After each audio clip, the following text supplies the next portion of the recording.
जिस घर में बेटी नहीं है उस घर में परिवार कैसे चलेगा?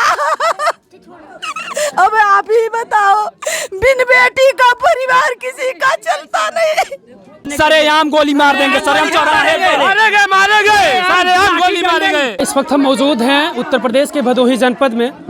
भदोही जनपद की एक बिटिया को एक अपराधी ने, उसको अपराधी कह सकते हैं क्योंकि जिसके हाथ में अगर बंदूक आ जाए, बंदूक जैसा हथियार, तो उसको हम अपराधी ही कहेंगे।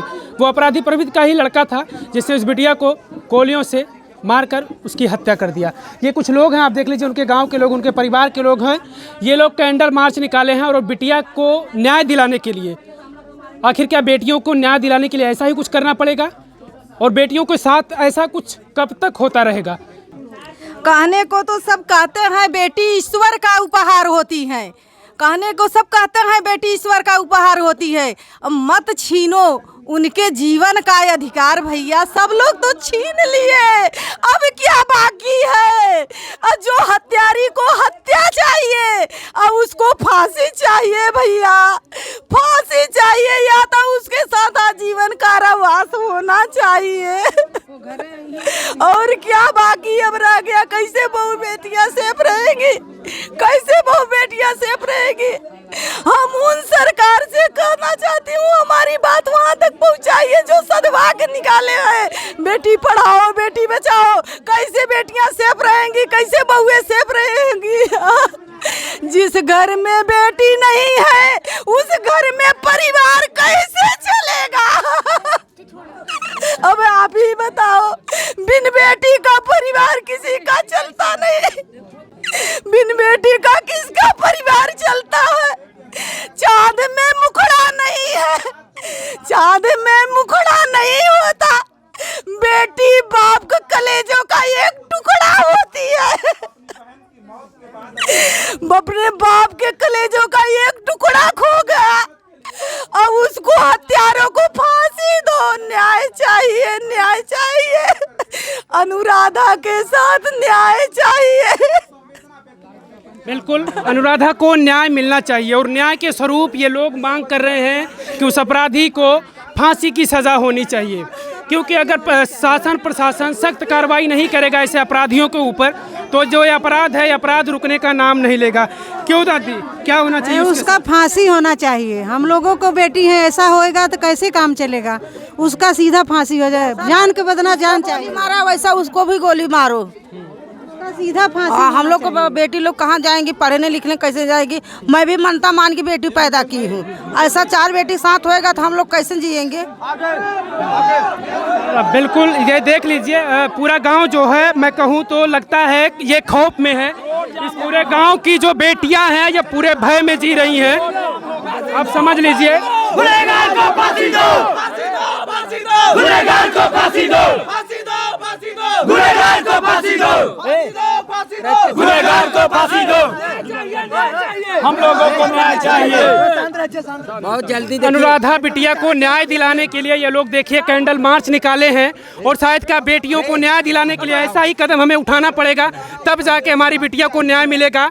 आप खुद समझ लीजिए कि देखिए ये लोग, अनुराधा को न्याय चाहिए, गुनहगार को फांसी दो, कातिल को फांसी दो, फांसी दो। इनकी एक ही मांग है कि उस गुनहगार को, उस अपराधी को फांसी ही होनी चाहिए। अपराधी पकड़ा जा चुका है, वो खुद समर्पण कर दिया था कि मैं अपराध किया हूँ इस टाइप। तब क्यों उसे रखा गया है? जब उसने खुद गुनाह कबूल कर लिया तो क्यों रखा गया है? उसे फांसी दो, छोड़ने के लिए रखे है सरकार। यदि वो कबूल कर लिया तो क्लियर है कि वो गुनहगार है, गुनहगार। और 302 के तहत उसे फांसी होनी चाहिए, क्योंकि मौत का बदला मौत है। जिस तरह से आज वो किया है, हर घर में बेटी बहन है, किसी के भी घर में हो सकता है। इसलिए पैसा ले रही है उसे बचाने के लिए, तो हम उसका दुगना पैसा देंगे, वो छोड़ दे। सरेआम गोली मार देंगे, सरेआम चौराहे पे मारेंगे, सरेआम गोली मारेंगे, हाथ मुके से हम मारेंगे उसे, हम मारेंगे। अगर सरकार से नहीं हो पा रही है तो पब्लिक के हवाले कर दे। हम उसके भाई हैं, हम करेंगे गुनहगार का न्याय हम करेंगे। कबूल किया है कि मैंने, मतलब उसने गोली मारी है, उसने कबूल किया है, तो भाई है, किस लिए रखा गया है? भाई है अनुराधा का। बताइए कि इस भाई की कलाई की जो राखी बांधने वाली थी वो खत्म हो गई। बताइए राखी के बंधन पर क्या बीतेगी इसके ऊपर? बताइए, किसी के परिवार की एक चिराग बुझ गई और रोज अभी तक जिंदा है, सरकारी भोजन चाप रहा है, उसे फांसी हो। योगी सरकार, योगी सरकार, योगी सरकार, योगी सरकार से जब बने तो ऐसा हमारे हमारे करो। योगी सरकार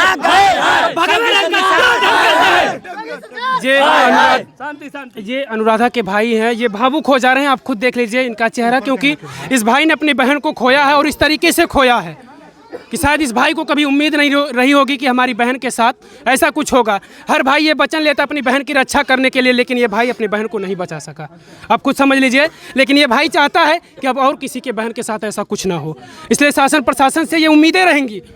सिर्फ दावे नहीं किए जाते कि दावे आप कर दो कि भय मुक्त प्रदेश है, बेटियों के सम्मान की बात करते हो, बेटियों की इज्जत की बात करते हो, बेटियों की सुरक्षा की बात करते हो कि बेटियों की सुरक्षा के 24 घंटे हम तत्पर हैं। कहाँ तत्पर हैं आप सोचिए। अपराधियों में भय ही नहीं है, उनके अंदर डर ही नहीं है कि सरकार हमारे साथ ऐसा कुछ करेगी, शासन प्रशासन हमारे साथ कुछ ऐसा करेगा। इसी डर से सरेआम ऐसा किया भी है और उसने खुद कबूल भी किया, जाके कबूल किया है कि मैंने ऐसा किया है। फिर भी आज 4 दिन हो गए से वो बैठा हुआ है। नहीं सही है, कानून व्यवस्था एकदम गड़बड़ है। जान लीजिए यहाँ की भदोही की जो है कानून व्यवस्था एकदम गड़बड़ है, घटिया एकदम, जितना है एकदम घटिया है। योगी सरकार, योगी सरकार, मोदी सरकार, योगी सरकार। जी आप देखिए कि ये लोग समय लगभग तकरीबन 7 बज रहा और ये लोग पूरे गांव में कैंडल मार्च निकाल रहे हैं अनुराधा बिटिया को सिर्फ न्याय दिलाने के लिए। आप खुद समझ लीजिए। मैंने उस भाई से भी बात किया जिस भाई ने अपनी बहन को खोया है, और अपनी बहन को न्याय दिलाने के लिए इस तरीके से आखिर ये कुछ अपनाना पड़ रहा है उनको कि हम अपने बहन को न्याय दिला सके। वजह यही है। और मैं भी चाहूँगा शासन प्रशासन से मेरी उम्मीदें रहेंगी कि अगर ऐसे अपराधियों के साथ ऐसा कुछ हो कि फिर किसी भाई के बहन के साथ ऐसा कुछ ना हो। एक बार सोचे, वो जो इस अपराधी टाइप के अपराधी प्रवृत्ति के लोग होते हैं वो सोचने पर मजबूर हो जाएं कि अगर हम ऐसा कुछ कदम उठाएंगे तो हमारे साथ और हमारे परिवार के साथ क्या कुछ होगा। ये आप देख लीजिए, उनके घर के सामने ही हम हैं और क्या इस समय माहौल हो चुका है। पूरे गाँव की जो बच्चियाँ हैं, जो लड़कियाँ हैं, वो शायद स्कूल कॉलेज नहीं जा पा रही हैं। उनके अंदर में ऐसा भय बन चुका है कि शायद कौन ये घात लगाए बैठा हो कि उनके साथ ऐसा कुछ कर दे, उनको मौत की सज़ा इस तरीके से दे दे। आप भी शायद उम्मीद नहीं कर सकते हैं। मैं बार बार कोस रहा हूँ और ये लोग भी कोस रहे हैं कि आखिर सरकार क्यों कर देती है फिर दावे, क्यों कहती है कि मैं प्रदेश को भयमुक्त बना दिया हूँ, बेटियों की सुरक्षा की बात करता है ये सरकार।